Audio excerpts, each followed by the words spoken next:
Hello Aquarius, here's your weekly horoscope for January 24th to 30th. As I mentioned last week, this Mars-Uranus conjunction in Taurus was going to be pretty serious, and it did seem to indicate some trouble, well, throughout the world. I think by now we're all fatigued by the pandemic. It's going on a year for most people that we've had to deal with some very extraordinary circumstances. Unfortunately for this week, there's not much of a change, and especially for the sign of Aquarius, there could even be a little bit more extra trouble. Hopefully I'm wrong. But what we've got is we've got the sun now firmly in Aquarius and in a position where it's squaring this Mars-Uranus conjunction in Taurus.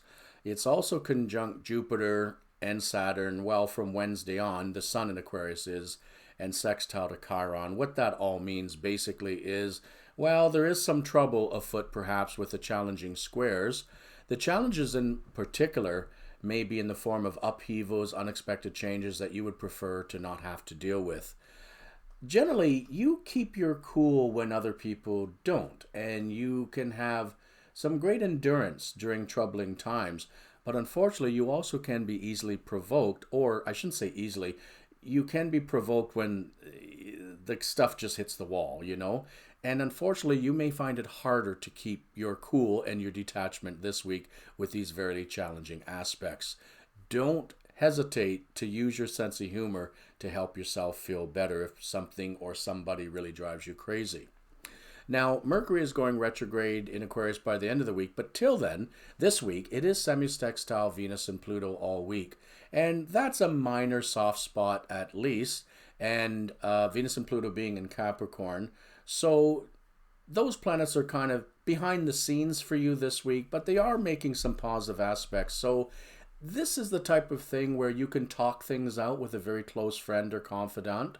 And this goes for all signs, not just Aquarius. If anyone is feeling very pandemic fatigued, don't hesitate to consider your mental and emotional health if you might need a little bit of an uptick in some way, in a healthy way. I'm not recommending drinking and things like that. But we have to get away from stress sometimes.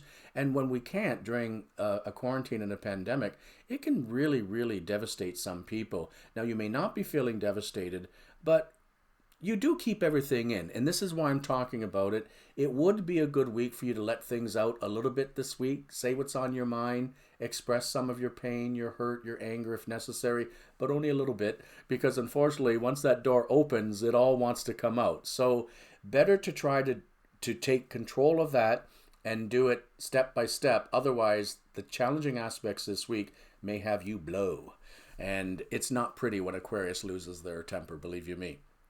Now, moving on from that, we have Jupiter and Saturn still in your sign. Jupiter is very good when it's in your sun sign. It's just unfortunately not making that great of aspects this week, but things will get better. There is a Jupiter-Sun conjunction. Usually that's a very positive aspect. It can be lucky for some people. For Aquarius, it often you're in a period where your work or you are being highlighted or spotlighted in some way, perhaps some positive attention coming your way. But unfortunately, Saturn is still there as well, and Saturn kind of drags things down a little bit, so it may not be that fantastic as I've suggested, but there could be a little bit of you coming into the limelight or getting some attention this week that's very positive.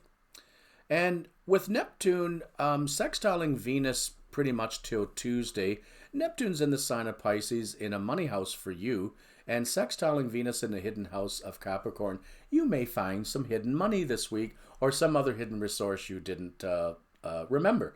Very often we put things away, pack them up, and we forget about them. And then when we have time, like when we're quarantined and we decide to clean out a closet or something, we find some hidden treasure. Hopefully that's what I'm seeing for you. And regardless, Venus indicates the good people in your life too. So again, if you're having trouble, reach out to friends and loved ones. You'll find that they'll probably be there for you this week. Lastly, with Chiron in Aries making all kinds of positive aspects, it's sextiling Saturn in Aquarius all week. It's also sextiling the Sun in Aquarius till Tuesday. Last week it sextiled Jupiter. Chiron is called the wounded healer in astrology, and when it's in positive aspect, it does provide some minor opportunities for you to express yourself in a way that brings about healing. Sometimes that's even just self-talk. So regardless of how you utilize Chiron for healing and moving forward this week, I hope, Aquarius, you'll remember my advice to let off a little bit of steam so that you don't blow up this week, because things are rather stressful still. I hope you make a good week of it still.